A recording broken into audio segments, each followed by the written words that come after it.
என்னடா தேர்தல் நெருங்கிட்டு இருக்கு, இன்னும் ஒன்றும் சரவெடி எதுவும் வரலையான்னு நினச்சிட்டு இருந்தா இந்த வந்துருச்சுல அப்படின்னு சொல்கிற மாதிரி சென்னை சைதாப்பேட்டை கோர்ட் வாசலில் வச்சு பயங்கரமான ஒரு சரவெடி கொடுத்துருக்காங்க அண்ணாமலை ஐபிஎஸ் அவர்கள். அதாவது 2023 அண்ணாமலை அவர்கள் வந்து டிஎம்கே ஃபைல்ஸ்னு ஒரு ஊழல் பட்டியலை வெளியிட்டிருந்தாங்க. வெளிவந்த டைமில் பயங்கரமாக வைரலாச்சு. இந்த ஊழல் பட்டியலில் ஒரு 13 பேரினுடைய பேர் வந்து இடம்பெற்று இருந்துச்சு. அதுலேயும் குறிப்பாக இவரோட பேர் இருந்துச்சு. உடனே வந்து எப்படி என்னோட பேரை வந்து வரும் அப்படின்னு சொல்லிட்டு ஒரு அவதூறு வழக்கம் போட்டார். அவர் தான் வந்து டிஆர் பாலு. அவருடைய சொத்து பத்தெல்லாம் வெளியே வந்துச்சு, அதாவது வெளியே விட்டுருந்தாங்க.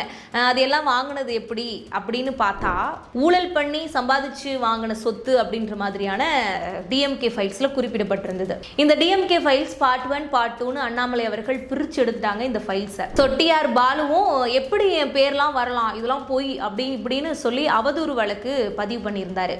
இந்த நியூஸ் வந்து பயங்கரமான வைரலாச்சு அந்த டைம்ல. ஸோ அந்த டைம்ல அண்ணாமலை அவர்கள் என்ன சொன்னாருன்னா, இந்த வழக்குல நானே வந்து என்னோட சார்பா நான் விசாரணை பண்ணிக்கிறேன், நானே வாதாட போறேன் அப்படின்ற மாதிரி சொல்லியிருந்தாங்க. ஸோ எப்போ வருமோ அப்படின்ற மாதிரி எப்போன்னு காத்துக்கிட்டு இருந்தோம். அந்த நாள் ஃபைனலா வந்துருச்சு.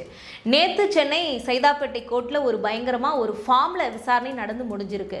அண்ணாமலை அவர்கள் தான் விசாரணை பண்ணியிருந்தாங்க. நிறைய கிராஸ் கொஸ்டின்ஸ்லாம் கேட்கப்பட்டதாகவுமே சொல்லியிருந்தாங்க.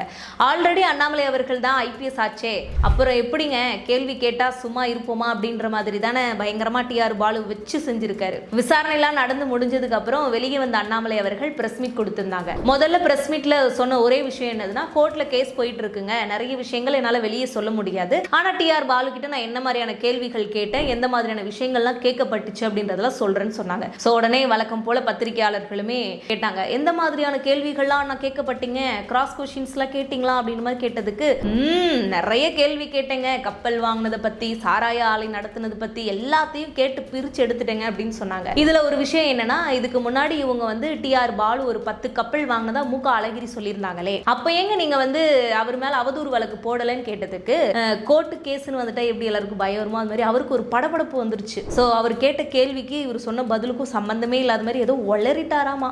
நான் கேட்க இன்னும் என் மேல அவர் வந்து அவதூறு வழக்கு பண்ற மாதிரியான விஷயங்கள்லாம் அவர் பேசினாரு அப்படின்னு சொன்னாரு. ஆனா நான் கேட்ட கேள்விக்கு அண்ணன் பதில் சொல்லாம என் மீது ஒரு புதிய அவதூறு அங்க ஆரம்பிச்சார்.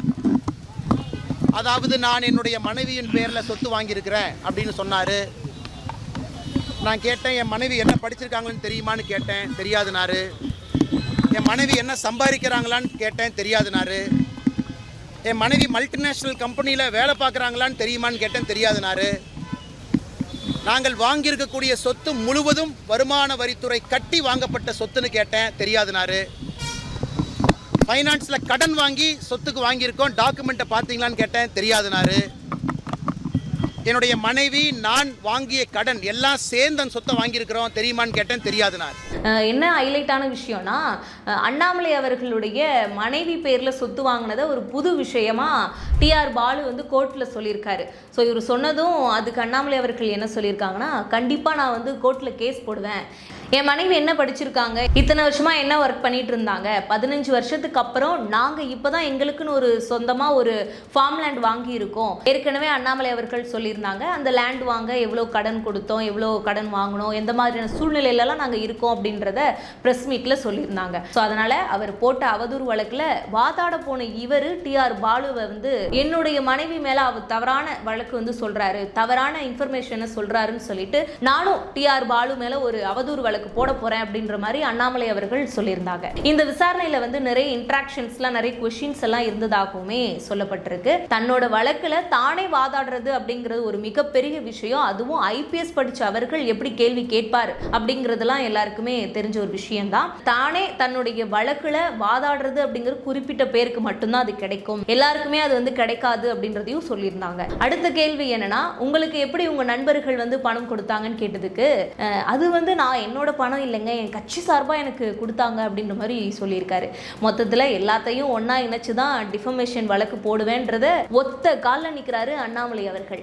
ஸோ டிஆர் பாலுவை விடுற மாதிரி இல்லை, எலெக்ஷன் வேற வருது, பட்ஜெட்லாம் வேற வருது. ஸோ அது வரைக்கும் எக்ஸப்ஷன்ஸ் கேட்டு ஏப்ரல் வரைக்கும் இந்த வழக்கை தள்ளி போட்டிருக்காங்க. ஸோ அடுத்த ஆடு யார் அண்ணாமலை அவர்கள் கிட்ட சிக்க போறதுன்னு பார்த்தா RS பாரதி அவர்கள்லாம் அப்படின்னு மார்ச் மாதத்தில் நடக்க போறதாகவுமே தகவல் வெளிவந்திருக்கு. மொத்தத்தில் முன்னாள் பாஜக மாநில மாநில தலைவர் கிட்ட இவங்கெல்லாம் மாட்டலை, அண்ணாமலை ஐபிஎஸ் கிட்ட இவங்கெல்லாம் மாட்டியிருக்காங்கன்றதை இந்த இடத்துல சொல்ல விரும்புகிறேன். ஸோ என்ன நடக்க போகுது, என்ன மாதிரியான கேள்விகள் கேட்க போகிறாங்க, என்ன மாதிரியான விஷயங்கள்லாம் நடக்க போகுது அப்படின்றத இனி வரக்கூடிய காலங்களில், இனி வரக்கூடிய விசாரணைகளை நம்ம பொறுத்து இருந்து பார்க்கலாம். அது வரைக்குமே நேற்று நடந்த விஷயத்துக்கு உங்களுடைய கருத்து என்னன்னு மறக்காமல் கமெண்ட் பண்ணுங்கள்.